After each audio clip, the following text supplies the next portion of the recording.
আপনি যত কষ্টই করেন, দিনের পর দিন কাজ করেন, তবু কেন আপনার টাকা বাড়ে না জানেন? কারণ আপনি প্রতিদিন একটা ভুল করছেন। এই একটা ভুল আপনাকে গরিব রাখছে।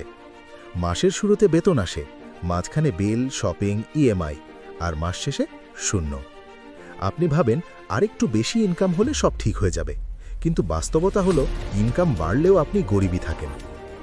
ভুলটা কি জানেন? আপনি আগে খরচ করেন, পরে সেভ করার চেষ্টা করেন, আর ধনী মানুষ ঠিক উল্টোটা করে। আপনি যখন বেতন পেয়েই গাড়ি, নতুন ফোন, ব্র্যান্ডেড কাপড় কেনেন, আপনি ভাবেন এগুলো সফলতার চিহ্ন, কিন্তু বাস্তবে এগুলো হলো লায়াবিলিটি।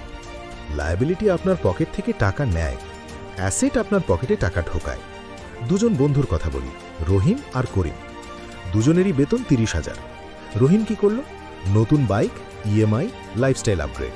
করিম কি? আপনি যত কষ্টই করেন, দিনের পর দিন কাজ করেন, তবু কেন আপনার টাকা বাড়ে না জানেন? কারণ আপনি প্রতিদিন একটা ভুল করছেন। এই একটা ভুল আপনাকে গরিব রাখছে।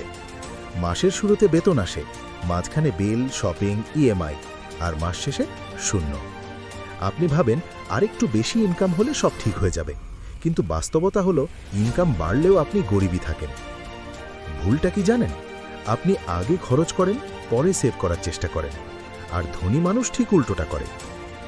আপনি যখন বেতন পেয়েই গাড়ি, নতুন ফোন, ব্র্যান্ডেড কাপড় কেনেন, আপনি ভাবেন এগুলো সফলতার চিহ্ন, কিন্তু বাস্তবে এগুলো হলো লায়াবিলিটি। লায়াবিলিটি আপনার পকেট থেকে টাকা নেয়, অ্যাসেট আপনার পকেটে টাকা ঢোকায়। দুজন বন্ধুর কথা বলি, রহিম